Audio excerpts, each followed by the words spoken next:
Hi, my name's Ben Turk.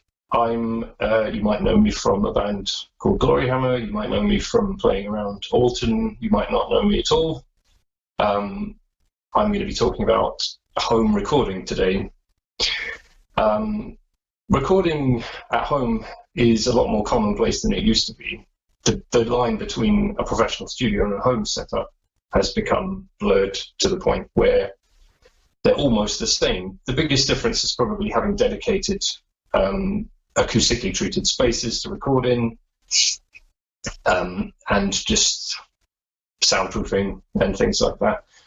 I understand that last week mixing was covered specifically, and I thought because of that, I would focus more on the gear side of things, what kind of things you need for recording, any other technical considerations that are specific to recording. So, without further ado, the first thing you will need, if you are going to record things seriously, is some sort of computer. You can get dedicated hardware devices that are basically a microphone or a pair of microphones that record straight onto a flash drive, but you're very limited in what you can do with them. You can put them somewhere and that's it, and they don't tend to have particularly fantastic microphones on them. So if you want to take things to the next step, you need a computer. Most people have a computer already. If you've got a gaming setup, it might work quite well for recording because you need a lot of power. The only consideration is that some CPUs work better for gaming than they do for audio, because in audio, the biggest challenge that you have to get over is latency, or in other words, the length of time that the signal takes to go into the computer and out again. If you want to monitor something in real time, if you're playing an instrument, if you want to listen to what you're doing, then you don't want to have a 20 millisecond delay, because you'll distract yourself from being able to perform. So I know that for a long time, Intel, who obviously made the CPUs for both Macs and PCs for a long time, they were the leaders in terms of audio computing. AMD stuff works. Increasingly, what I've heard is that it's better now than it used to be, but because of the way that the cores are utilized, you can end up with some bandwidth problems or just processing delays that can cause problems with audio. So for that reason, it's just worth doing your research. I'm not going to say that AMD stuff doesn't work. The new Ryzen stuff seems to be being, from what I've heard, really good. I personally use an Intel CPU in my computer. There's of course, the whole PC versus Mac thing. Again, for a long time, Macs were the leader. Everyone in creative industries used Macs. They were regarded as being more stable. They were regarded as being just generally better, more streamlined, better built operating system, and less likely to crash on you in the middle of a session. And they also handled audio really well. However, in recent years, since Windows 10 came out, Windows 10 is a much more stable platform than XP or the earlier Windows platforms used to be. It just seems to work a lot better. It doesn't get in your way. I've not encountered a lot of problems using it. I used a Mac I started off on PC in about 2002. I then switched to Mac in 2007 or so, and I used that for about 5 years. So I've had a reasonable amount of experience on both. The biggest difference, I think, with Macs these days is that you pay such an enormous amount more for the hardware. And if you have a PC, if you're building a PC, you can have whatever components you want. You can pick everything from the CPU to the RAM to the internal hard drives. Anything is possible, and that means that you can future-proof it. You can also upgrade components as they become a little bit dated, which is always important. With audio stuff, the processing demands are increasing all the time. Bigger and bigger computing requirements as people do more and more stuff in software. So, returning to the Mac versus PC thing, Macs are good. They work. They're a good all-in-one solution, and they are the only. If you want to use Logic, for instance, that's the only. It will only run on Macs. It used to be that Pro Tools used to only run on Macs too, I think, but now more DAWs will run on both platforms. So, I mean, I use a PC because I was able to spend maybe a third of what I might have had to spend on a Mac. And increasingly with Mac hardware, you're forced to use all of their peripherals. You're forced to use their connection protocols and stuff like that. You don't have a great deal of flexibility. So, personally, for me, I think PCs, there's no disadvantages to using a PC, apart from certain programs not running on it. So, it's definitely worth considering, and especially if you're going to build your own setup, that PC is really the only option. If you want an all-in-one solution, maybe for portable recording or something like that, a MacBook Pro is still a really solid option. And Macs in general, they are very powerful computers. They work well. But a PC is still a contender. Touching on what's important as far as the actual specifications of the computer, you need a powerful CPU is probably the most important for most audio stuff, especially when you get into mixing. CPU overhead that's essentially the barrier on what you can do, how many plugins you can run at a time, how much processing you can do in real time, how many tracks you can play back with processing on them. You need a powerful CPU. So taking into consideration that what I mentioned earlier about Ryzen, you want something fast, but you definitely want to make sure it's something that people say is good for audio. And that's just a question of doing your own research. There's new products coming out all the time.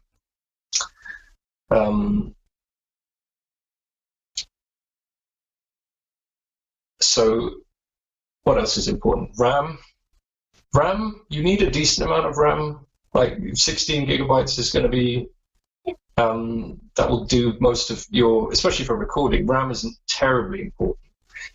You might get into it more if you're starting to use sample libraries. If you're using drum samples, orchestral samples, you need the RAM because a hard disk, even a fast solid-state drive, isn't fast enough to stream the samples straight from the disk. So the front end of each sample has to be loaded into the RAM first, because that's the fastest way that the computer can access it. So RAM gets more important the more you're doing with samples, but a basic sort of professional level of RAM, 60. These days, I think 16 gigabytes is probably going to be decent for starting off. Hard drives, solid-state drives are generally more reliable, faster, increasingly cheap.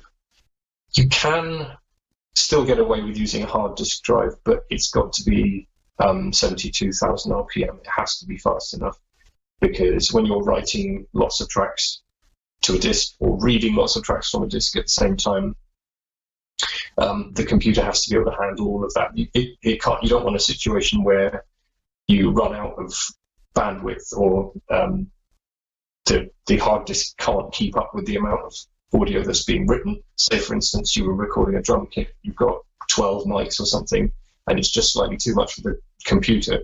What will happen is that you'll get a dropout on your recording. You'll just get something will have gone missing, and obviously you can't put that back. So it's pretty important to avoid that. Also, solid-state drive is very good for your boot drive, for sample libraries, as I mentioned before.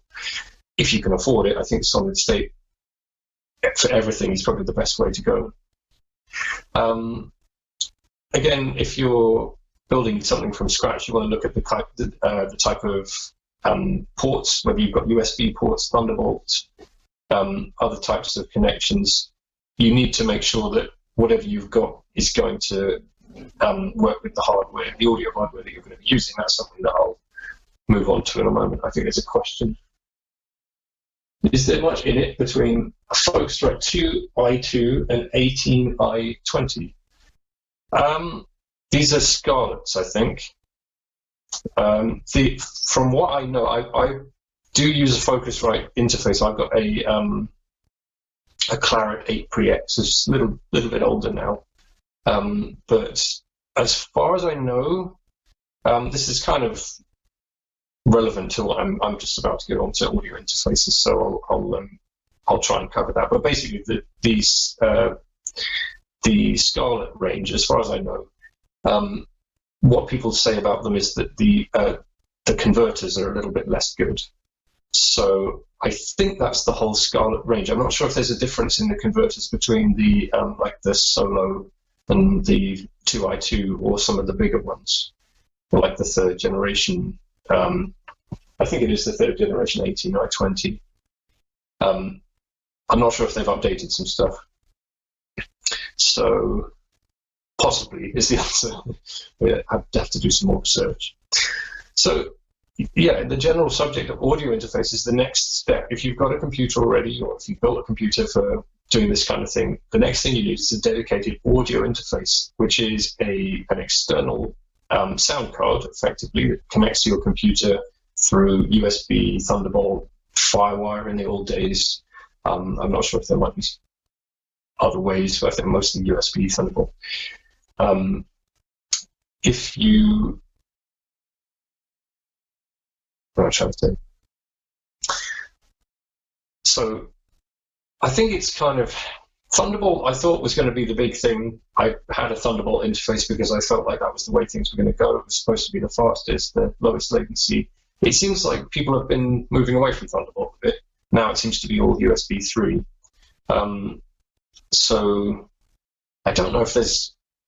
I have heard that both work. So again, just a question of doing your own research, keeping up to date with these sorts of things. The basic considerations with it, when you're looking for an audio interface, firstly, well, if you're going to be taking it seriously, the audio interface is the point at which everything goes in and out in terms of audio. Everything travels through the audio interface, whether you're monitoring stuff or recording stuff. So it's the first part of the chain. It's the thing that will, if your audio interface sounds bad, everything else is going to sound bad. Even playing back music from Spotify is not going to sound as good. So the analog to digital converters are probably the most critical part of that in a general sense, because you have converters going in and coming out. One of the reasons that people didn't used to like digital audio in the early days, in the 80s, people used to say it was very brittle and harsh. It was actually because the converters were quite primitive back then, and they didn't really convert the audio accurately in the way that they do now. But because it's a tried and tested technology, you know, how long have people been recording to digital? For 30. It's going to be getting on for 40 years soon. So on the whole, everything's got better converters in it than they might have had in those days. However, all interfaces are not made equal.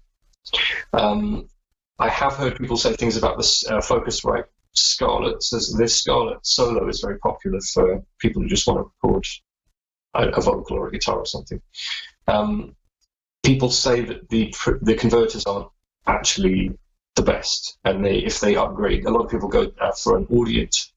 The Audient ID4 is kind of similar. I think they're quite reasonably priced, and a lot of people say the converter quality is substantially better. But everything sounds clearer, everything sounds sharper and better. So it is worth looking at not necessarily the cheapest, but something which is really going to represent good value for money and give you a good result. So the next thing would be preamps. Interfaces, audio interfaces have built-in preamps. Essentially, the purpose of a preamp is just to turn the signal up. The signal coming in, whether it's a line input or a mic, it needs to be boosted before it's at a usable level. So you have to have preamps. The big difference between cheaper interfaces and better ones is the amount of noise that preamps generate. All electronic components generate noise. If the noise level is too high, and you try and record a quiet vocal or an acoustic guitar or something like that, you will probably find that the noise starts to intrude into the part of the audio that you actually want. So having a low noise floor is good. I've had, for instance, Steinberg do an interface which I've found the preamps to be very noisy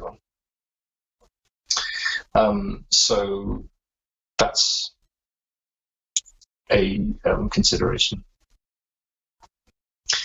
I think audio is supposed to be good for preamps. Focusrite Claret series stuff is good for preamps. SSL, who made their name making big mixing desks in the 80s, have recently started making much more affordable audio interfaces that are supposed to be very good. That's worth checking out. But again, worth doing your own research. So you've picked out maybe a manufacturer or a product line that you think is going to be good. The next thing is, how many inputs are you actually going to need? How many things are you going to need to record at once? How many outputs are you going to need? You might actually want to use multiple outputs. For recording, not so much. Perhaps, unless you're doing stuff like playing MIDI and recording out to some external synths and recording those, you might have several on the go at a time. But I think most people's requirements will be met by having one or maybe two channels. Two channels allows you to record in stereo or use multiple mics on something. You can do a pretty good acoustic guitar recording with two mics. You can obviously record a vocal with one mic. So obviously you're going to spend more money. The more channels, the more inputs and outputs you have, the more money you're going to spend. So it might be worth looking for something with a smaller channel count. If you want to have the best quality, find something with as many channels as you think you're ever going to need. So if you're a guitarist, you probably only need one or two at a stretch. So that's probably the biggest limiting factor. If you're going to be doing drums, you want at least 8 channels, if not more. Some audio interfaces will allow you to connect several together over ADAT or SPDIF connections. This is another consideration. You might get something that's only got a couple of channels now, but it might have the functionality to connect a different interface or a set of preamps that will allow you to record more channels later on. So everything's expandable. So you also want to think about how many mic inputs you have, how many line inputs, because if you're mostly going to be recording vocals, you will want something with a mic input. Essentially, microphones and electric instruments have a high impedance output, so they need a high impedance input. Line level stuff like synths has low impedance, so they have dedicated connections. So if you think you're going to be recording 15 synths, you need lots of line inputs, but you don't necessarily need that many mic preamps. You might want to look into something that has a dedicated instrument input for recording guitar. Again, that would be a high impedance input. Otherwise, you will degrade the signal quality. Plugging straight into a line input is not a good way to get a good guitar sound. It will sound a bit muffled. The top end will get lost. You might introduce some distortion. It's generally not the way to go. So I think that probably covers most things with audio interfaces. Obviously, if anyone's got a question, that I haven't covered, let me know. But the next thing you would need if you were going to be recording most things is probably microphone. If you're a vocalist, obviously that will be everything that you need. But you can use microphones for recording even electric guitars these days. A lot of people use plug straight in or use amps, but there's still something to be said for putting a mic on a real cap. So considerations about mic choice. Obviously, there's thousands of different types of microphones out there. The thing that's important to remember with mics is that there is not one perfect microphone that will do that. It's not like you could, if you had infinite budget, you could go out and buy this perfect golden microphone that will do every job just as well. What makes certain mics good at one job makes them bad at another job, and vice versa. For instance, a dynamic mic, like one of these, this is a Heil PR22, I think. It's rubbed off. This obviously would be used in a live situation for vocals. Dynamic mics are good because they're not too sensitive, which means that obviously the more sensitive something is, the more prone to feedback it is. And even in a studio situation, you can sometimes run into feedback if your headphone level is quite loud or anything else. Generally not, but it's a consideration. The point is, the lack of sensitivity is what makes this good as a live vocal mic, and what would make something like this terrible as a live vocal mic. But in the studio, this would be the superior mic because it's much more sensitive. It will capture all of the top end detail and low volume stuff that this would struggle with.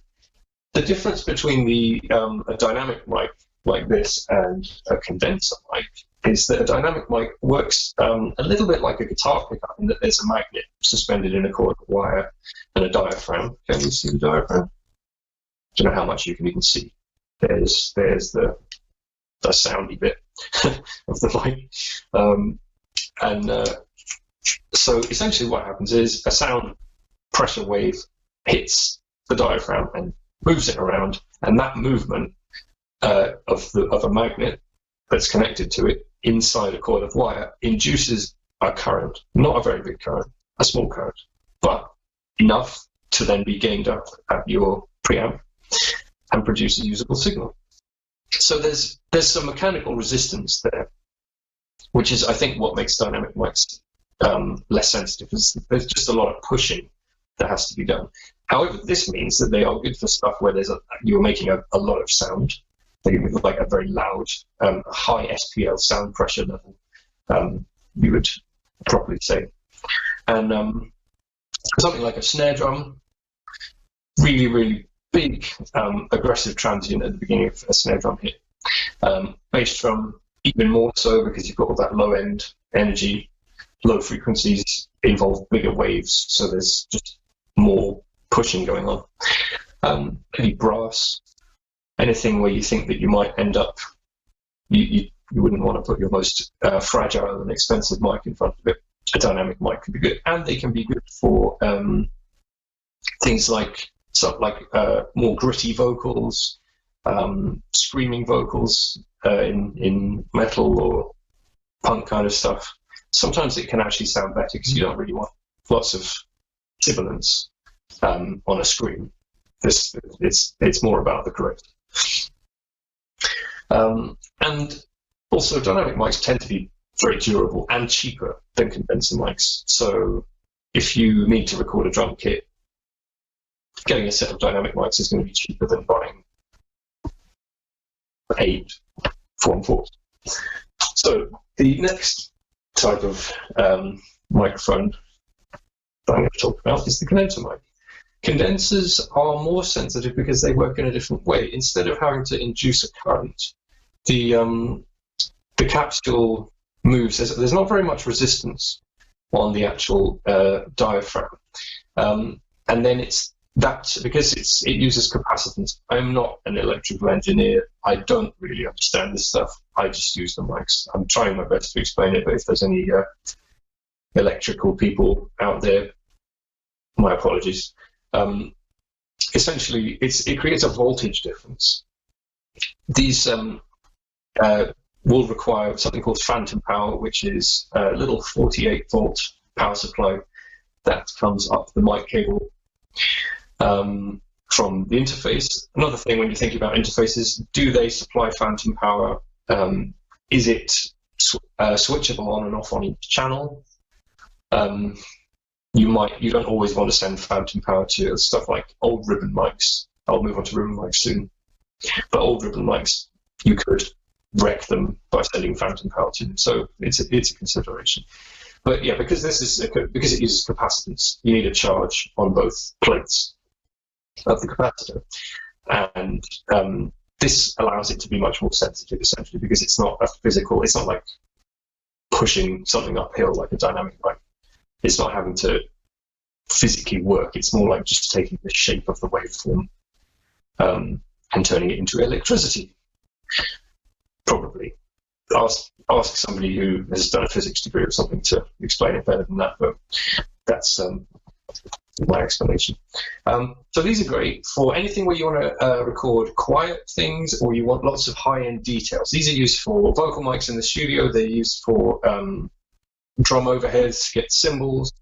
They're used as room mics if you're recording drums. Any acoustic instrument where you want the sort of the delicate high frequencies. They also tend to have an overall flatter response.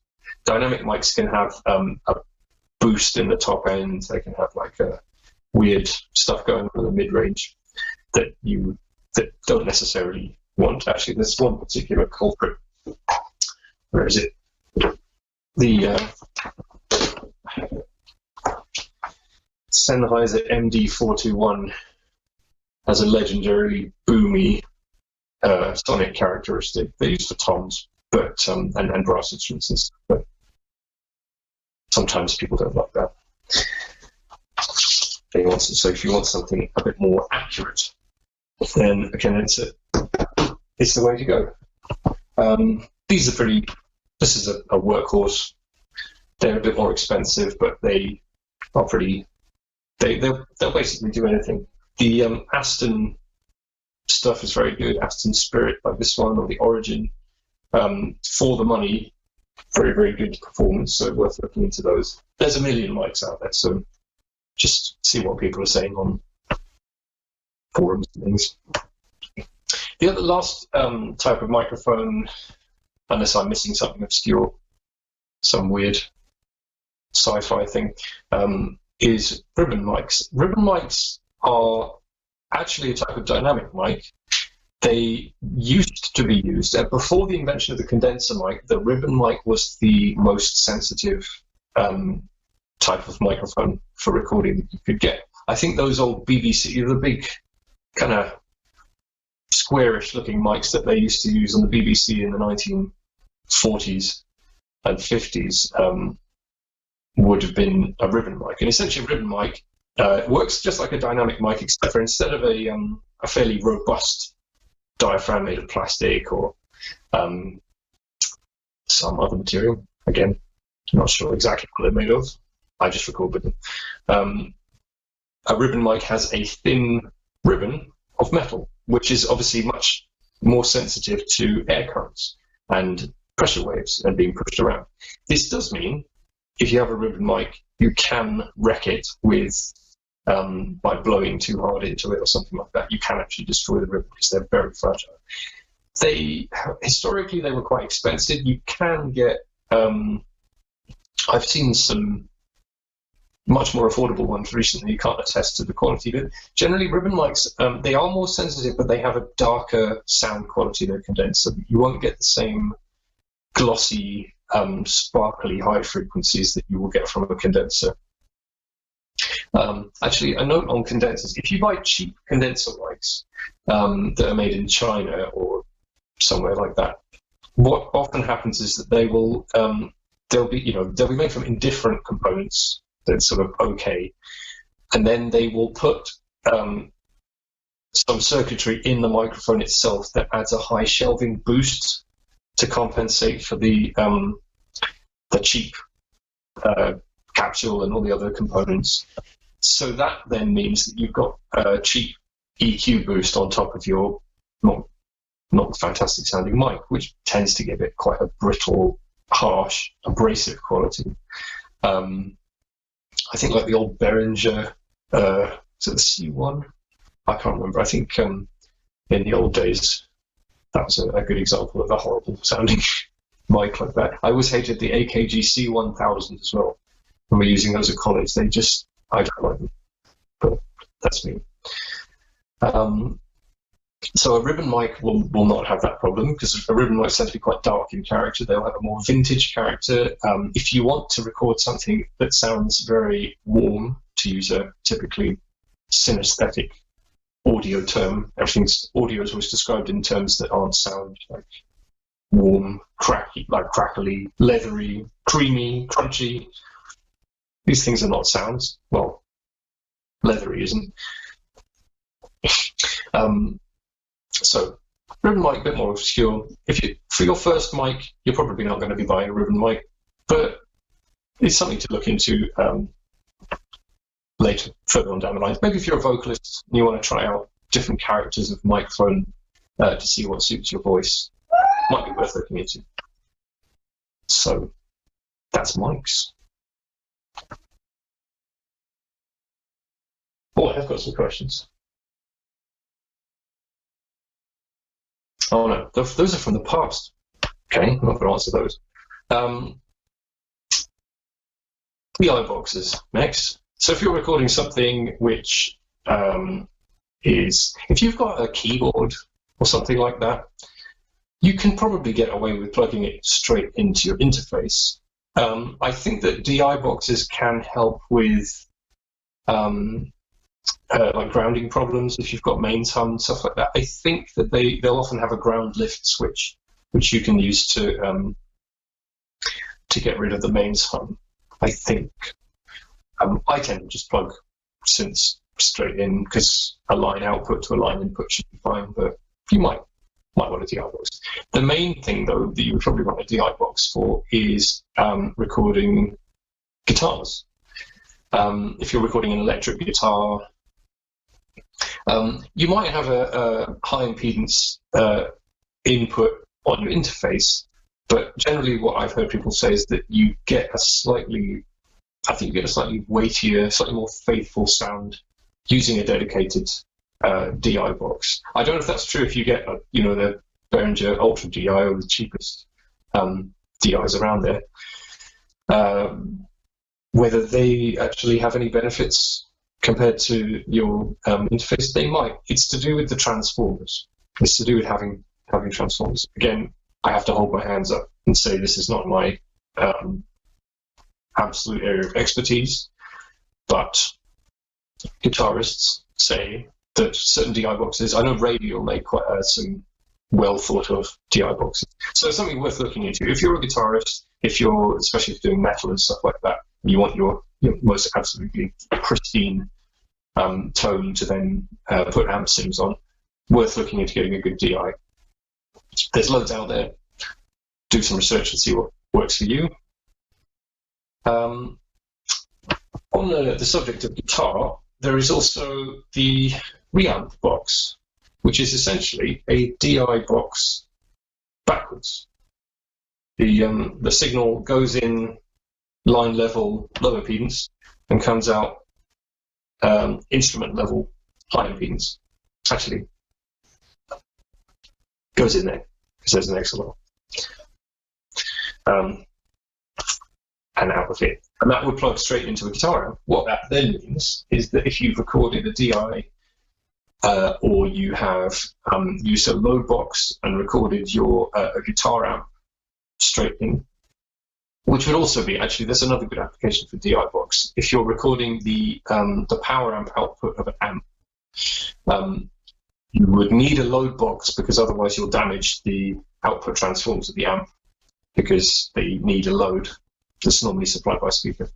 So load box into DI, you've got that. If you have a reamp box, you can then play your already recorded performance that you're happy with out through an amp, put mics on it, try different tones, try different amps. experiment endlessly with getting a tone. The cool thing about reamping is that you have infinite flexibility as far as creating a tone. This is not always a good thing. Sometimes infinite flexibility leads to endless procrastination, but it does give you that option. The other thing is it allows you to do all of your editing first. If you're recording a guitar part or a bass part and you're then comping it together, you will get a much more perfect sounding result if you do your edits on the DI signal and then play that back out through an amp.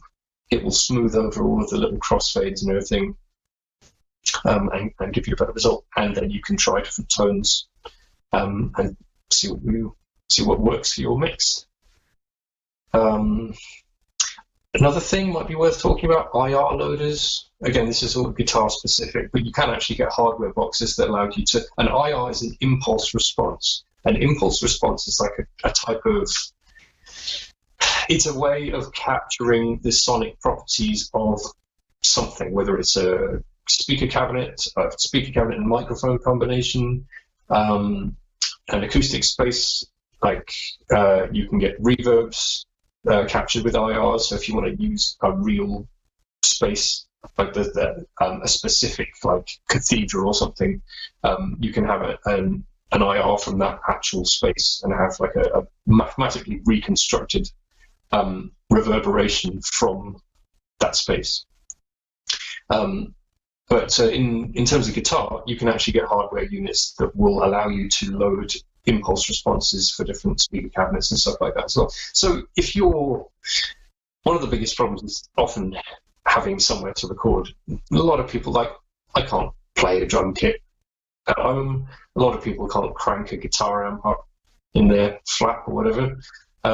So having options for low volume recording is definitely helpful. Also, you don't have to, if you've got a less than ideal sounding room, if you've got a very unpleasant sounding echoey room or something, you can do everything, you can keep everything inside computer hardware using stuff like this. So that will, also there's modeling amps and stuff like Kempers and things like that, useful recording tools, but very guitar specific. So I'm sure guitarists, any guitarists watching, know what a Kemper is, you know what an Axe-Fx is. I can probably leave you to think about this yourself. Cables. So cables come in various different flavors. Microphones use XLR connectors like this. XLR is X is the neutral one, the sort of dead one, no signal goes down, and then LR is just left and right, and there's 3 connectors. XLR leads are what is called balanced, which means that the signal goes into the cable twice, once through the L pin and once through the R pin, and one of those is the polarity of the signal is inverted. So polarity is essentially, with audio, you've got your peaks and troughs, your up and down bits, whether it's a sound pressure wave in the air or it's an electrical signal, it has a positive side and a negative side. Essentially, polarity just refers to which way up those are. If you invert the polarity, the peaks become the troughs and vice versa. So what that means is one of these, so one side is the signal that you want, and the other side is an inverted version of that signal. So the exact same signal, but upside down. And when you have the inversion of a signal back at the same time as itself, it cancels itself out because the peaks and the troughs flatten out to nothing. What happens in a balanced cable is that so everything's inverted while it's traveling through the cable. When it gets to the destination, it's inverted back again, and that means that any noise that wasn't present in the source but has been introduced during the cable, like RF interference and stuff like that, anything that has been introduced while the signal was traveling through the cable is cancelled out because it's present in both sides of the both bits of the cable essentially. Not all balanced cables look like this, though. You also get TRS jacks. TRS stands for tip ring sleeve. So instead of a left and right pin, we've got the tip. And is that the ring? Is that the sleeve? Actually, I've never known. I guess it's the ring.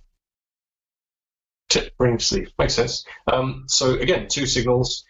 You get these with headphone cables. This is actually a headphone cable, but the same thing can be used for balanced gear. So essentially, if you want noise-free signals, balanced cables are good. However, not everything can be connected with a balanced cable. Electric guitars and things, they don't do that. A guitar cable you'll just use what's called a TS jack, which has 1 connector instead of 2.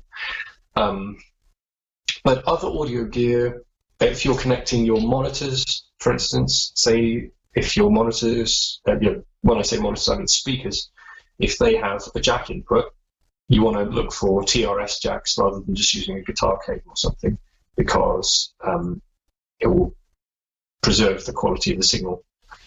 The more cable you have, like if you have a patch bay or something, you're going to have a lot of cables. The noise will build up. The more cable length you have involved in your setup, the more interference you're going to get. So something to bear in mind, although it is kind of gear specific. When you're buying cables, again, for the same reason, the cheapest cables on the market, you're going to get what you pay for. If you've shelled out for a fancy audio interface with really, really good A to D converters, and then you buy stag cables to connect your monitors, you are selling yourself short. It's worth getting something good. Something from I often, in the touring world, a lot of people use Van Damme cable, especially very well made. Mogami is incredibly expensive, but also very well made. There's some good custom cable manufacturers out there. Custom links are good if you need a cable making to a certain length. They will do that for you. Neutrik connectors as well. Van Damme cables and Neutrik connectors is a good combination. You're just preserving the integrity of your signal. Question. Cool. We use that reamp box to send our second guitar signal from a live interface to an amp. That's a cool idea. Actually, that's something that we almost did that in Gloryhammer when we had a bit of a bass player emergency back in January. You can do that. You can use it if you've got or actually even if you had a like Shreddage or one of those VST guitar plugins. It's like a sample guitar instrument.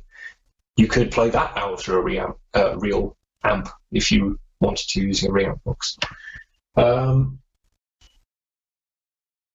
With IOS and cab sims, I often find the guitar signal sounds distant / in the box in a negative way. Is this as it should be? I often prefer the low cab sim and wonder if I'm doing it wrong. So if you just have you'd have like the amp output straight in without a cab simulation.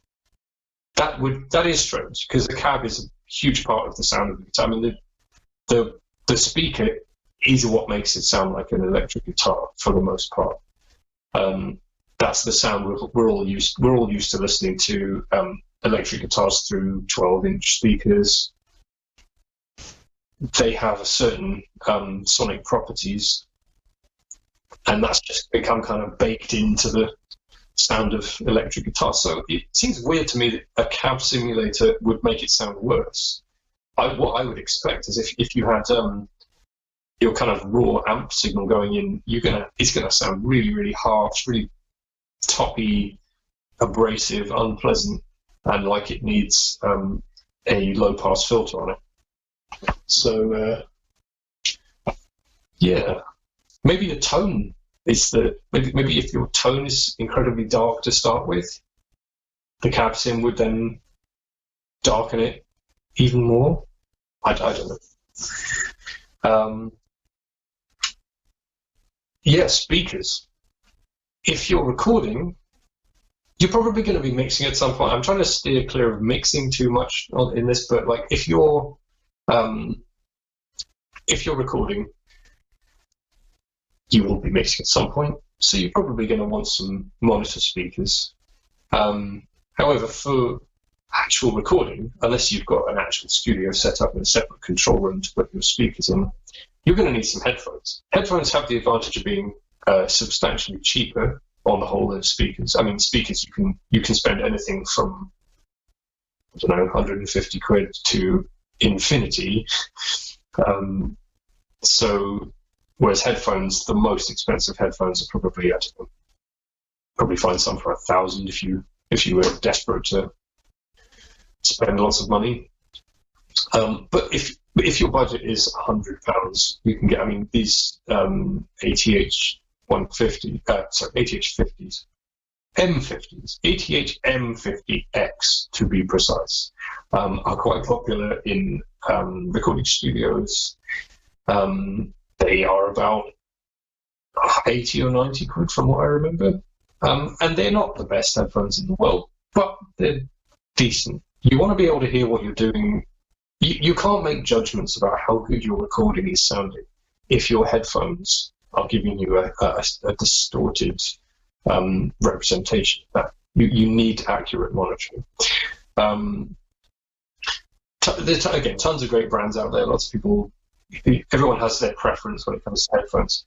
It's worth thinking about a tool that a lot of people use for mixing these days. SonarWorks Reference 4 is pretty much ubiquitous as a headphone and speaker calibration tool. The headphone package is, again, around about £100, I think. But what you can do then is you will be able to select your model of headphones and it will correct the frequency response so that it's flat. There's a lot of headphones have, the bass is a little bit hyped, or the treble is a little bit, there's some kind of internal EQ going on there. And if you want, it might sound good, but if you want to be accurate, you need a flat frequency response. You don't want to mix or record stuff with the bass cranked all the way up, think it sounds great, and then find that you've recorded no bass because what you were hearing was so hyped. The two types of headphones to think about are open back and closed back. Open back headphones essentially don't have, these are closed back in that there's a thing in between the actual driver and the outside world. So that does two things. One, it stops the sound coming out. Well, it does one thing, which is stop the sound coming out, but that has two effects. One of them is to stop leakage, stop the sound bleeding into microphones or annoying the people around you quite so much. And it also increases the resonance of the low frequencies, which can actually be a good thing. Open back headphones, the other side, are essentially, they'll have the driver, the little speaker, is exposed to the outside air. So it doesn't really keep the sound in. Might irritate people around you if you're working in a space with other people. And if you're trying to record something and your headphones are broadcasting it to the room and the mic, if you have somebody recording in the same room with you, or if you're the artist, if you're a singer and you've got the headphones, you're going to get a ton of bleed, and you might even get feedback if you've got the if you're monitoring the vocal or whatever through. So open mic can be good for mixing, although I think that they can be a bit bass light as well. But you want to get closed back headphones, which at most cheaper headphones tend to be closed back. So those are the main considerations, and SonarWorks reference is, I think, essential really these days if you're serious about getting the best monitoring you can. As far as the speakers go, there's lots of popular things out there. Everyone's got preferences. You do get what you pay for to an extent. I don't think that there's really anything that's way punching above its weight in terms of price. I think you kind of you spend peanuts and you get monkey speakers, or whatever the expression is. Another thing is sub packs. Something else, if you want to monitor low end and you don't have a sub, or you don't have something like that, a sub pack is quite an interesting thing. You can get there's two kinds. One of them is a backpack type thing. The other one goes on your seat, and essentially what it is a speaker that touches your body, and you will feel the low frequencies through it. So if you have a really bass heavy thing that you want to mix, but you don't want other people to hear, that's the way to go. I don't guess that would happen in a recording situation, because if the bass is there, you've already got a problem. So, using plug-in amp sims. So, is that with the cab sim?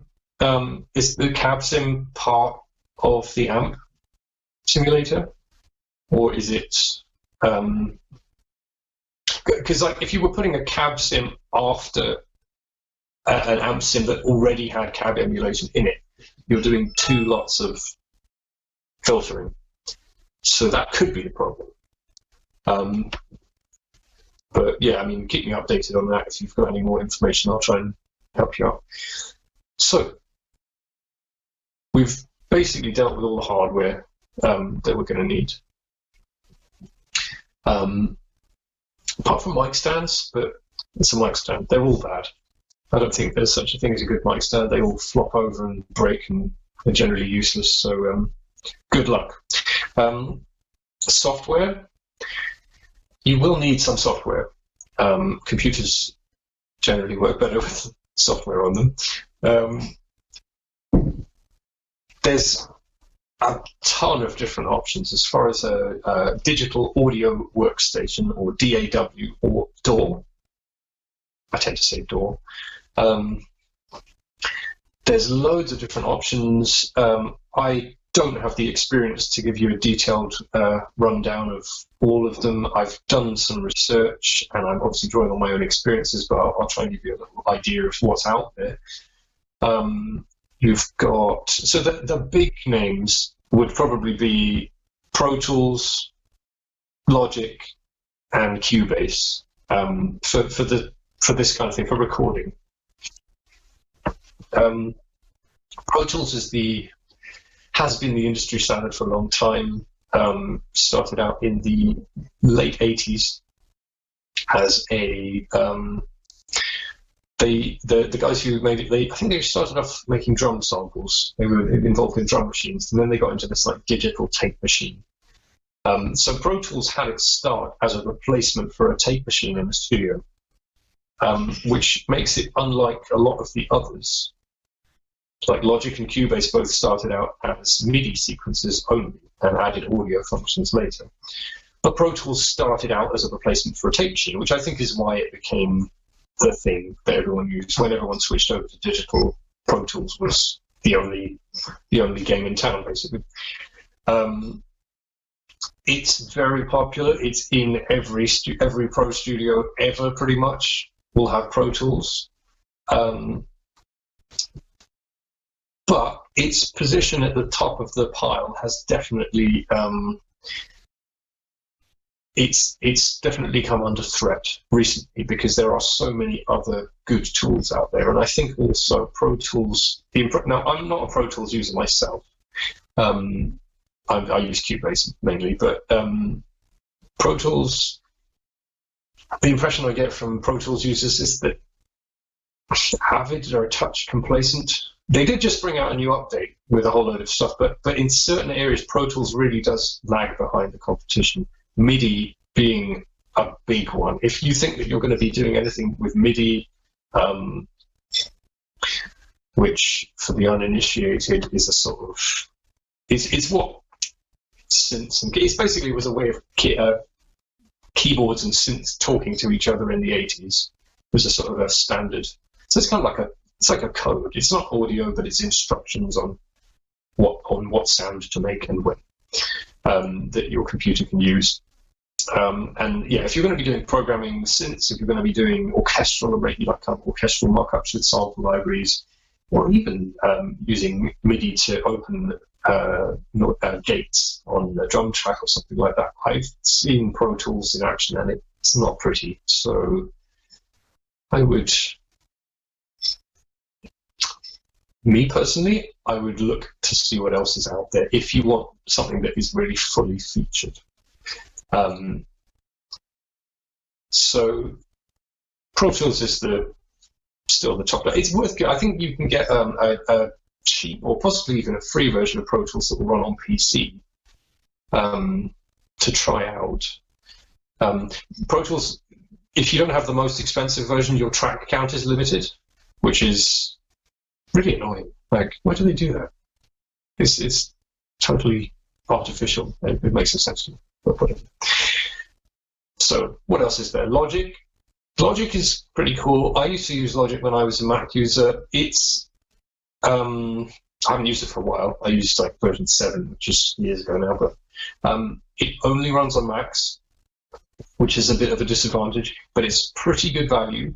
It's got a lot of software bundled with it in terms of synths and plugins and stuff like that, and loops, and it's a pretty good music making tool if you want something that's sort of like got everything you need right out of the box. Logic's pretty good. And also, if you've got GarageBand, if you're a Mac user and you have GarageBand, which will be included for free, you will be able to open your GarageBand projects in Logic, which is pretty cool if you have started out in GarageBand and you want to take the next step. There's Cubase, which is what I personally use. I really like Cubase because it's got, for me, a fantastic mixture of audio and MIDI capabilities. The MIDI side of it is great. A lot of people who compose with orchestral libraries seem to use Cubase because the MIDI side of things is really top-notch. You have a lot of control over what you can do. You can set things up to do all kinds of amazing things. And I did used to find Logic a bit of a I don't know what it was. It's just little workflow things like what happens when you click on something. Logic to me felt a bit clunky years ago, so I can't speak for it now. A lot of people use Logic for that stuff, but for me, Cubase I prefer it. Cubase also has not Cubasis, which is a separate thing. Cubase has really good pitch and time stretch algorithms, which can be really cool for sound design or for tweaking stuff, like if you record a DI and then you realize the tempo is wrong, or you need to pitch something. Actually, it's also got really good built-in pitch editing tools you can use for vocals. It's equivalent to Melodyne is the sort of industry standard pitch editing tool. It's kind of like offline Autotune, if you like. Autotune is a plugin that works in real time. Melodyne is something where you can pick the notes out and move them around. So Cubase is great. I really, really like Cubase. It's a little pricey compared to Logic if you want the full version, but there is an artist. It's an artist, I can't remember what they call it. There's 3 different main versions. The cheapest one's about £80. Other options. Ableton, people use Ableton for EDM production quite a lot. Ableton is based in around loops.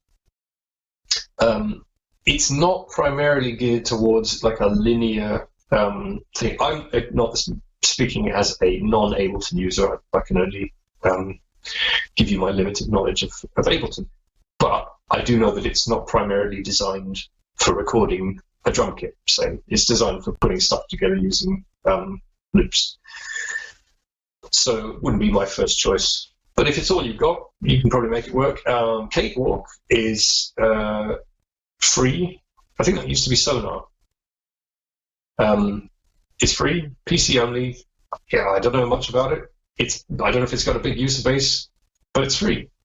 It's worth considering. Reaper, not technically free, but you can use the demo, which is fully featured, no restrictions, for 30 days, and then after that, the license is only less than 100 quid. So a lot of people use Reaper. It's very customizable, but it doesn't come with much in the way of plugins. So that's something to consider. FL Studio, Fruity Loops Studio. I haven't used it, but I think that one's definitely climbing the ladder in terms of popularity. Again, a little bit more EDM, hip hop, kind of programmed stuff, but I think that you could probably make it work for other stuff. Don't have experience, so don't know. And it's you also get lifetime updates once you purchase the license. You will get the latest version forever, which is cool. And PreSonus Studio One is another one that a lot of people use. Again, I haven't used it, but it's growing in popularity, so just worth checking these things out. So yeah, lots of different options. Essentially, I suppose what I would say is they can all be made to work. It comes down to what you're comfortable with, what kind of a workflow you think you're going to be wanting to do, and what you see yourself doing. In terms of an all-round audio, kind of audio with really good MIDI capabilities, I would still go for Cubase. There is also Nuendo, which is like the post-production film, TV production sound version of Cubase, which is, as far as I understand it, like Cubase, but even bigger with even more tools. You could, in theory, use that for recording a band, but you probably don't need to. So I've touched on plugins. I won't spend too much time on plugins because this isn't about mixing primarily. But once you've recorded something, chances are you're going to want to do some stuff with it in the mix. You're going to want to mix it. Lots of these DAWs have, especially these days, when I started using Cubase in 2002, the tools available were not tremendously good, and stuff like Waves or any third-party plugins would have been streets ahead in terms of the sound quality and what you could do with them. These days, I know that Cubase has, it's not just got an ordinary compressor, it's got a vintage compressor that models, I think there's like an FET style, 1176 style compressor for a bit more crunch. No, on compressors actually. Compressors can be important.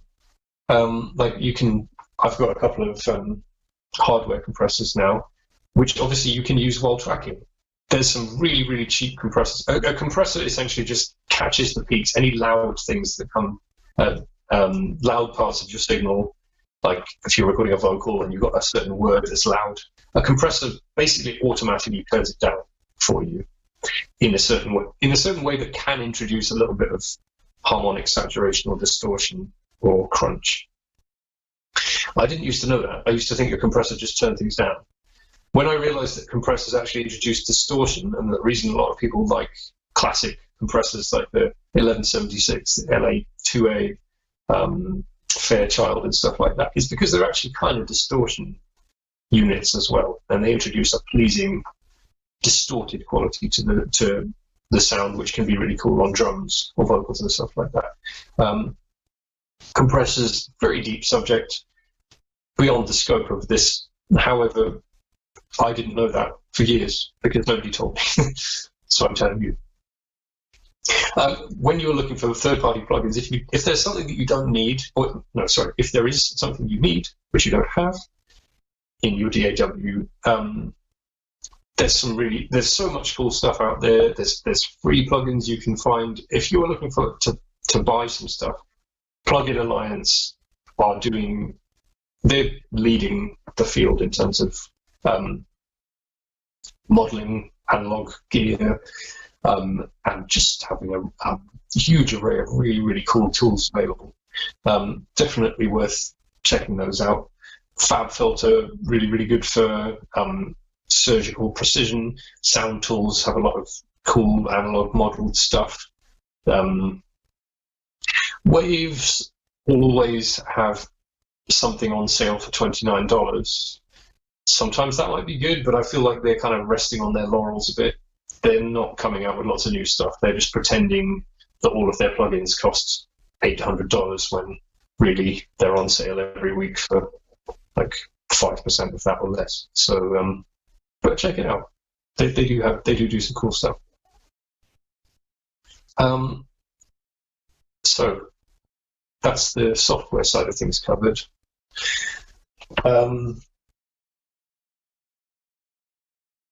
So you were using the Danny. You were using the a cab sim after the amp sim. I reckon that you've already got some kind of cab simulation in your amp sim. What amp sim was it? If you let me know, maybe I might know how it works. Because I know stuff like STL Tone Hub doesn't allow you to take the cab sim away at the moment. You can only have the complete model signal, which is a shame. It would be quite cool to be able to do to swap out IRs and stuff. So I've got a lot to get through, so I'll move on. Gain staging is the next heading I have on my notes. This is an important thing. So assuming a lack of knowledge about recording, if you're an absolute beginner to this kind of stuff, you will probably still be aware that if you record something if a signal goes into the computer too loud, it will distort. You get this with phone mics and stuff like that. If you put your phone up to your mouth and go like into it, it's not going to be a perfectly pristine recording of you making a stupid noise. It's going to sound distorted. One of the reasons for this is that in digital audio there is a maximum upper ceiling which cannot be exceeded, because that is the point at which the computer stops recording what's happening. There is a maximum value. So in amplitude, volume terms, we call it 0 dB. 0 dB is your maximum. Anything that goes above that, of your sound wave, anything that goes above that will just get, the top of the waveform will get chopped off and produce what's called a square wave. Square waves have even integer harmonics, I think.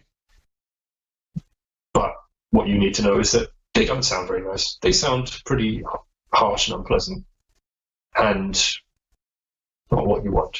So the important thing with recording is to make sure that whatever happens, when you set your gain on your preamp, the signal never exceeds 0. Now, if you have a compressor, of course, that will help you out, because the compressor will catch it and bring it down. But even without, you really want to make sure. So if you're recording a singer or something like that, make sure that you set your level with the loudest thing that they're going to do. I know that in the live sound side of things, drummers are legendary for never sound checking as loud as they're actually going to play during the gig. So your front of house guy will set all of the, I'm sure Rupert later will have something to say about this, set all of the gains for the nice quiet sound check, and then they start slamming away during the show and everything clips. You don't want that. So that's the top limit.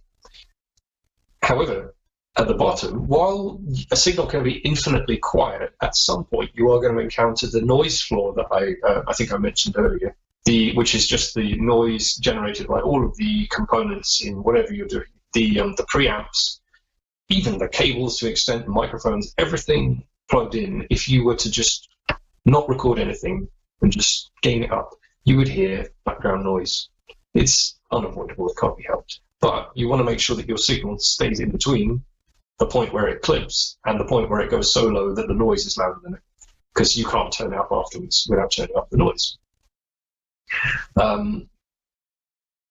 So actually, I'll talk about bit depth now because it's relevant to this. Digital audio has two quality. What would you call it? Digital audio described in terms of sample rate and bit depth, like the resolution or how it is sampled. Because obviously an analog waveform or a real sound pressure wave is a continuous, unbroken wave with all these little curves. Digital audio is out of necessity built up of individual slices. Typically, CD audio, for instance, is the sample rate is 44.1 kilohertz, and the bit depth is 16 bits. What that means is that your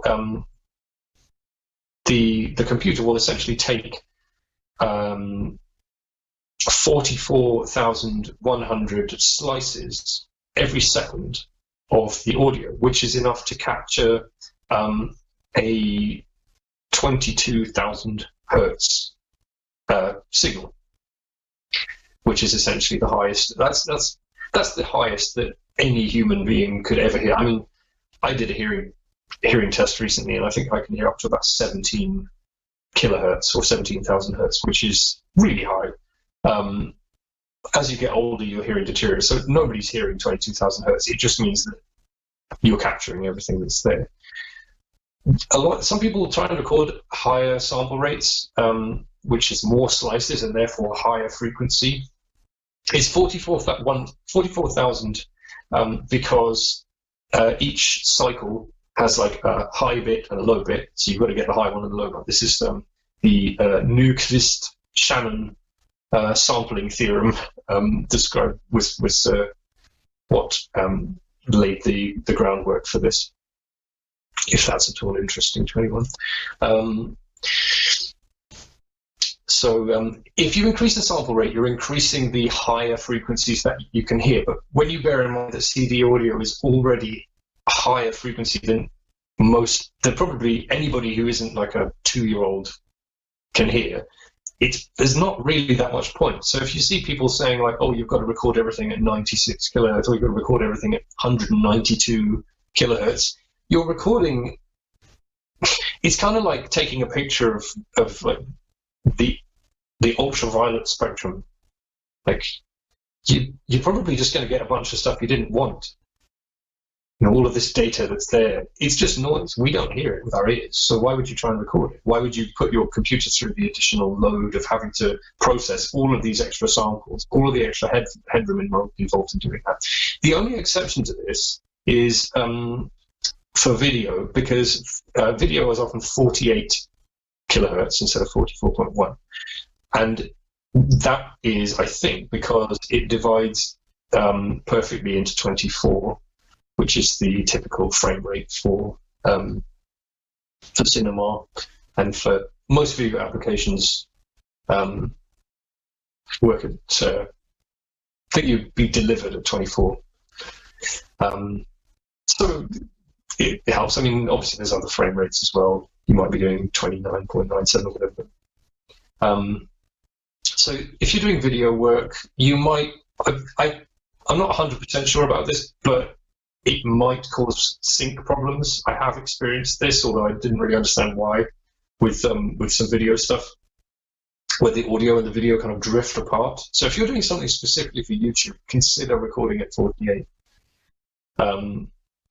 That's probably more than enough about sample rates. Bit depth is the critical thing. So CD audio is, the bit depth is essentially like levels of loudness. You have 16 possible volume levels for each sample. CD audio will be compressed, will be mastered so that the average level is pretty loud. You won't have any really, really super quiet bits on a CD. Even the quiet bits are still, reasonably. They'll be louder than than in a raw recording. Say, generally, recordings have some kind of compression applied to them at some point to reduce the dynamic range. But when you're recording, you want to record at 24. Every DAW will have a setting somewhere for recording 24 bits. This is not something that you would set on your audio interface. The audio interface will have a sample rate setting, which obviously needs to match your DAW. But the bit depth is something that will be in the DAW settings. Always record at 24-bit because this gives you essentially more headroom, more loudness levels, so that you don't have to set your level so high on the way in. You can afford to record quieter because you've got more space to gain it up afterwards. So yeah, general rule of thumb, you don't even need to know why. Record at 24. Always record at 24. Never ever record anything at 16-bit. It's bad and you shouldn't do it. And if you do it, I'll find out and you'll get in trouble. So just bear that in mind. We talked about We talked about polarity, which is the signal. Some interfaces or mixing desks will have a polarity invert switch. If you're recording something with multiple microphones, the polarity switch just flips it upside down. And when you combine two different signals, they will interact in different ways. Two identical signals will be twice as loud. Two identical signals with the polarity inverted on one will cancel each other out to nothing. But anything that isn't either of those, you can experiment. If stuff is the polarity's off a bit, you can end up with missing low frequencies or everything just sounding a bit weird. So it's worth experimenting with that. The other thing, people get mixed up with a lot of people refer to polarity as phase, and they will refer to that as a phase invert switch. Phase is an expression of time. Phase is like if you have, say, like when you go to a music festival, but you're standing quite a long way back. Bigger festivals will have delay towers with speakers further back, but because the sound travels at 600 and something miles an hour, by the time, if they didn't adjust the timing of those speakers, by the time the original sound had got to you, you'd be hearing it interacting with the other speakers and kind of just like messing itself up, boosting frequencies here, taking some others out, generally just making a mess. So they have to delay those speakers so that they're playing back at the same time as the sound that's traveled all the way from the ones at the stage. This is the same thing that happens when you're recording something in recording anything with multiple microphones. Recording a drum kit, say you've got overheads, you've got room mics that are further away. The sound, if you just play a snare hit or something like that, the sound will arrive at the close mic on the snare first, then at the overheads, obviously all of the other mics as well, and then at the room mics. So that is a phase difference. So the phase is slightly off. You can adjust that for some things, like if you're recording a bass, say, and you've got a DI signal, and then you've got another one going through a Sans amp or a dark glass or through an amp. The signal will take a little bit longer to go through certain things, infinitesimally small amounts of time, because obviously it's still traveling very fast, but enough to produce weird interactions when you recombine them. So actually, Waves do a good plugin for this called In Phase, which you can just analyze two different signals and slide everything around. I think AutoLine also does that. I think that's a phase one. But yeah, that's just a little point on phase. Okay, I think that's most of the horrendously technical audio stuff out of the way. An emissary, I haven't heard of that. So mic technique, basic mic technique. I've only got half an hour left, so I will attempt to get through with this. So general points with mic positioning. So I think the biggest thing that you're going to come up against when recording in a space that isn't a dedicated studio is you will have rooms that don't sound very good. You'll have weird sounding echoes and reflections, and you'll have modal interaction. Essentially, like every frequency, when I say frequency, I mean like a particular pitch. Frequencies are notes, they're just like very, very small notes. Occupy just one frequency. But just like say a piano has different length strings for different notes, the high strings are shorter, just so high frequency sounds have a shorter wavelength. Your rooms that you record in will have wavelengths that correspond to the lengths of the distance between the walls, the reflective surfaces. And these can cause build-ups of frequencies in certain points. They can cause nulls, which is where you get two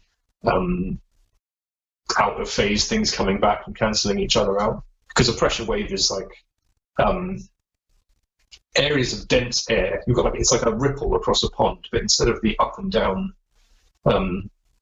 movement of the surface of the water, you've got areas of high density, air density, and areas of low density. Obviously, if you take a high density thing here, a low density thing here, and then you combine it with a high density thing on top and a low density thing on top, what you're going to end up is like evening out everything and putting it back to how it was.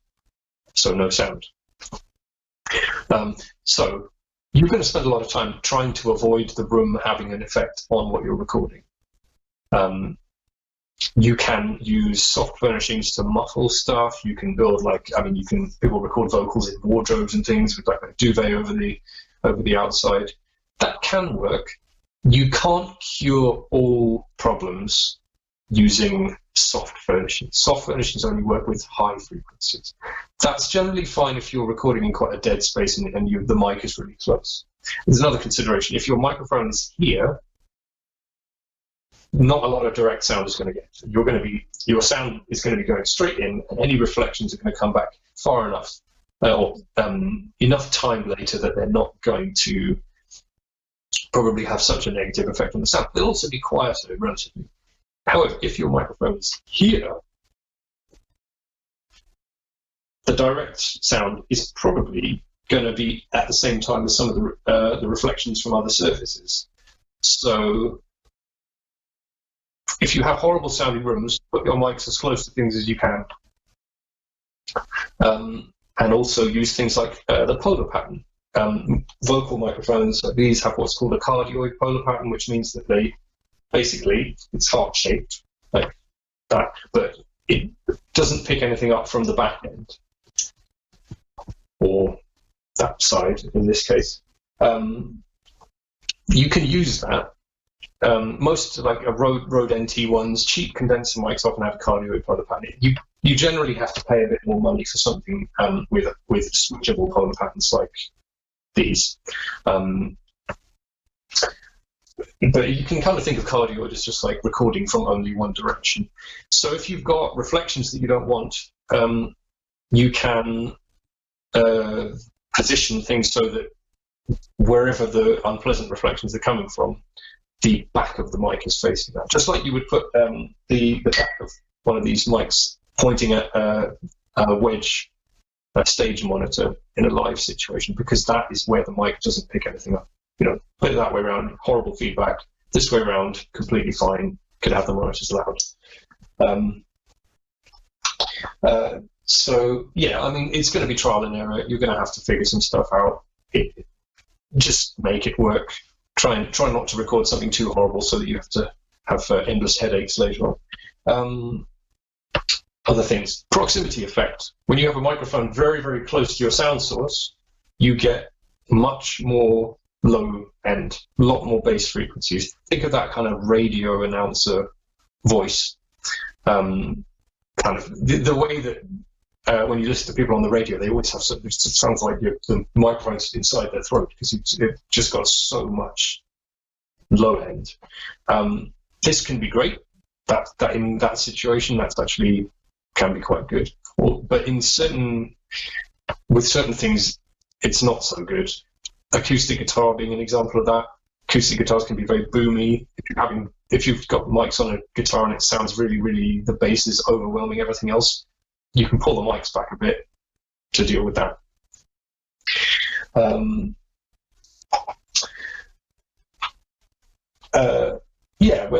When recording, generally the best thing is to have your mics on a stand rather than holding them. If you hold the mic, you will record the sound of the mic moving around. It's very, very difficult to eliminate that. So if you can help it, put the mic on a stand. And if you are using a condenser mic, they're much more sensitive. You might also need a shock mount like this, which just suspends the microphone in a little cradle, so that any vibrations are dissipated by the whatever the connectors are before it gets to the mic. Otherwise, you get rumbling noises. If you've got a singer who's likes to stamp their foot or move around or stuff while they're singing, and you've got a hollow wooden floor, that will go straight up the mic stand and can lead to some really, really irritating stuff that you have to get rid of. Another thing that you will need for recording vocals is a pop filter or pop shield. It's just, people used to make these out of tights, I think, or like pantyhose kind of material stretched over a coat hanger.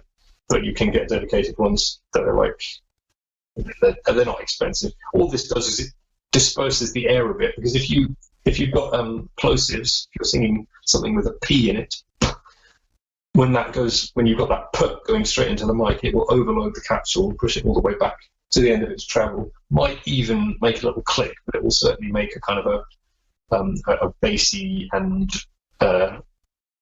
unwanted sound. These can help with that, but you also, if you're having problems with that, pull the mic back a bit, or try putting the mic out of the line of the breath. If you're going to put straight into the mic, there's not a lot you can do. But if you're going just past it or over the top of it or something like that, you probably still get all the sound, all the frequencies that you want, but minimize that. I've got some notes on stereo recording. I don't have any specific questions, so I will move on like that. If you want to record stuff in stereo, you might well want to do that, say, if you're recording a piano or something. There's a bunch of different approaches to stereo recording. If you have like a Zoom recorder or a Tascam, one of those little ones with built-in, you'll see that they have mics that are positioned sort of like this. And that's what's called an XY configuration, or I think that's also called a coincident pair. This gives you quite a wide stereo image, which is the term used to describe. I mean, it's not an image, but it's like how much of a sense of a realistic stereo spread you hear, because we're very sensitive to the little timing differences and things like that. So if we can hear something, if we listen to a band or an orchestra or something, you can hear like violins over here and bass over here and whatever else. And so, taking an orchestra as an example, that would give you a very, very, it would create a lot of width. You would feel like everything was far apart. You might have a little weakness in the middle, like the center of the image is not necessarily quite so strong. But also having it like this means that there's no phase problems, because the sound arrives at both mics at the same time. Whereas if you position them in an A-B configuration where they're just apart from each other, some stuff will hit one of the mics earlier. It might not sound as good. I mean, phase interactions are a part of this. You can't really get rid of them. So it's just something to consider. I actually don't like using XY miking that much. I've just never really, it's never been my favorite, but it's totally valid and it's quite easy to set up. There are other types of like coincident pair.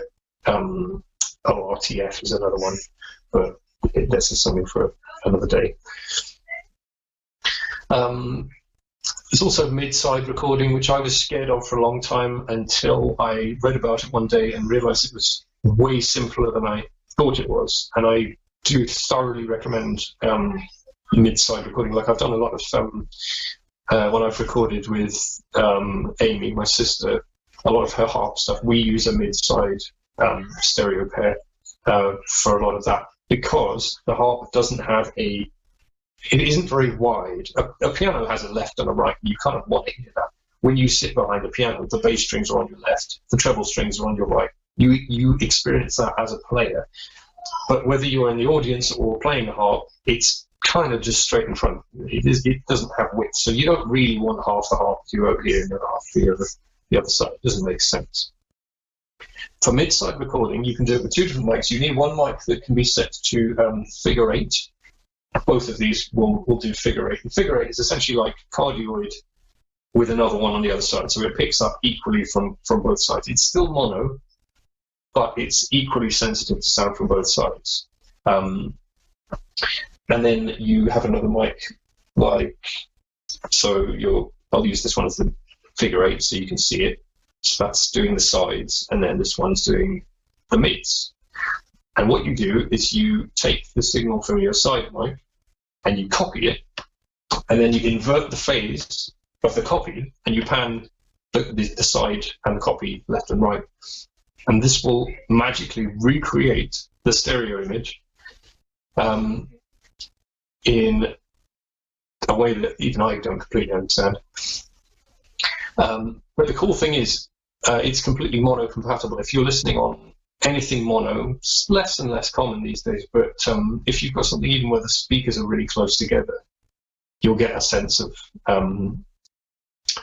like it will seem more mono. So, and you can get these kind of phase interactions. So essentially, when you listen to it in mono, the stereo part of it disappears. So you don't really have to worry about how that works later on. Whereas XY or something, they will collapse down to a slightly weird sounding comb filtery mess. So yeah, mid-side is something where, like, look it up. Just yeah, that's something that you can read about it yourself. Any further questions? I had a couple of notes on approaches for recording different instruments. Yeah, tips for recording guitar. If you're recording a real amp, try not to put it in the same room as you playing, because you will get, unless you've cranked it up insanely loud, you will get the sound of the pick. And that's really annoying. You don't want to hear your actual acoustic picking sound over the top of your electric guitar sound. It's not good. So that's an easy enough fix. Just put the amp further away. You can use either dynamic mics or condenser mics work. A lot of people use SM57s. I've used 414s sometimes.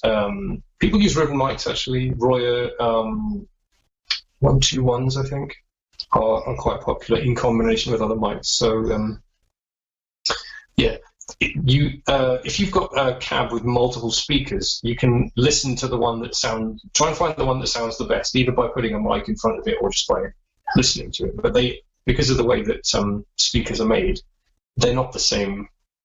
You can have, like, a whole load of Celestion speakers that all sound completely different, even the ones in the same speaker cabinet.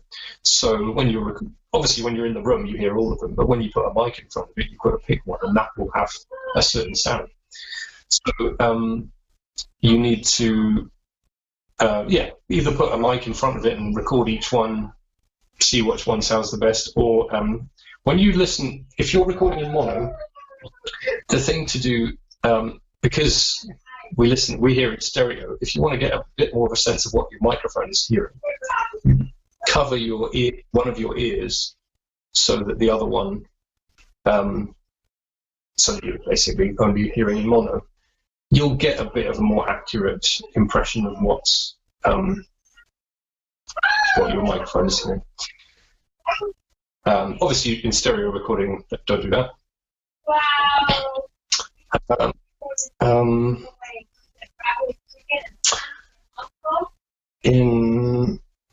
New strings. Definitely always use new strings for recording guitar. Bass, depending on the style, if you're recording jazz or something, you might get away with older strings, or something where you want a warmer tone, you don't want that kind of jangly stuff. But for guitar, again, maybe jazz is the exception. If you want that really old school, like 1950s kind of jazz guitar tone, you probably don't need new strings. But for almost anything else, if you want it to be good, if you're not just doing scratch tracks, record with new strings. There's just no reason not to. I mean, if you can't afford to, that's another story, but like, for the best quality, it's important. Check your tuning between takes every time and this goes for all the instruments. If you're going to be comping something together for multiple takes, or recording different parts of a section at different sections of a song at different times, always check the tuning. Don't start off like tune at the beginning and then keep going all the way through, and then find that your guitar's gone out of tune throughout the song and then the end's out of tune. Same goes for drums. Snare drums are particularly bad for this. Always check snare drum tuning as often as you can, because it will slip, and then you'll end up with a snare drum that gradually descends in pitch. It's not fun, especially when you try and edit stuff. A note on DIs and stuff: you can split your if you've got a DI with a through thing, you can record. One could go to an amp sim or to a real amp, and you can record, get a tracking tone, something that makes you feel good when you're playing. Record that, and then you've got it. But you've got a DI, a clean DI that you can then use with amp sims, or you can reamp or whatever you need to do. Also makes it a lot easier to edit visually, because you can see the big transients rather than a big fat electric guitar sausage.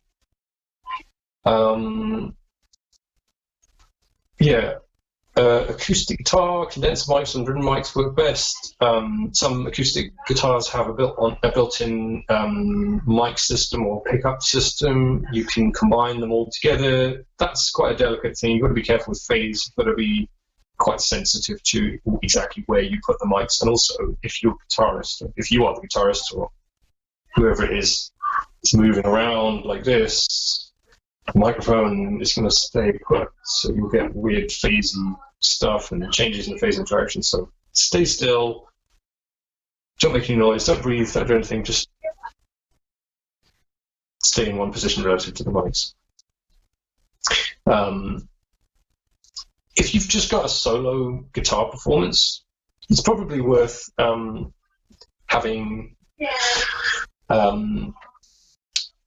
stereo.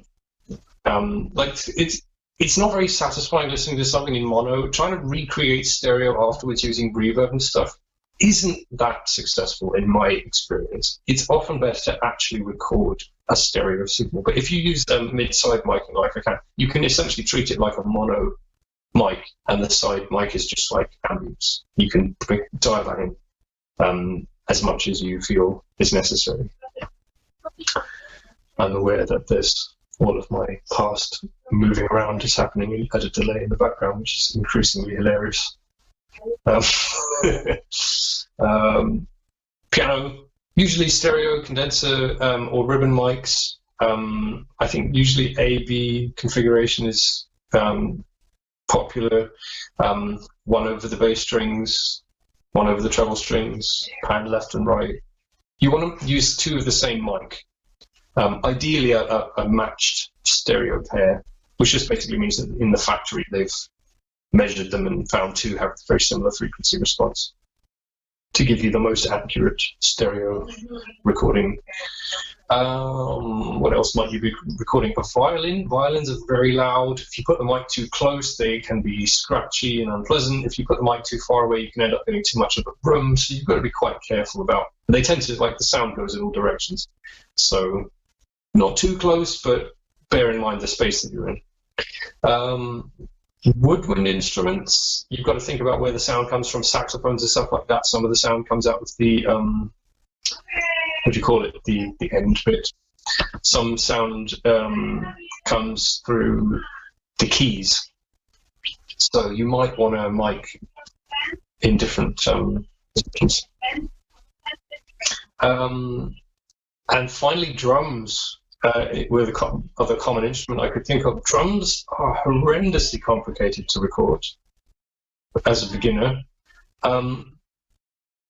You might be better off starting it, if you are recording drums, it might be worth trying to record, just experiment with a pair of overheads and a kick mic or something like that.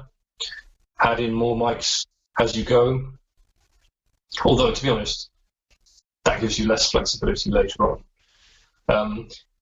It's really just a lot. You have to think about things like which direction the drum head is moving relative to the mic. If it's a mic on the top of a tom or a snare, when you hit the snare drum, it goes down and away. That's a negative pressure, negative polarity. If you have a mic on the underside of a snare, that's a positive. It's being compressed down towards the mic.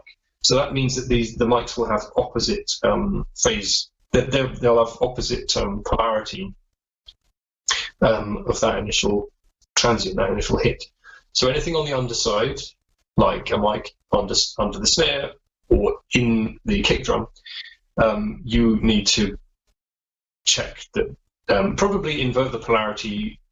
You might get it, depending on how far apart they are, it might be all right, but often you'll want to flip the polarity for something else. So, yeah, that's quite a lot. I think that's, if anyone's got any further questions, we've got another 7 minutes. That's everything that I've prepared. So, I mean, if anyone wants to ask me anything, I'll be here for a bit longer.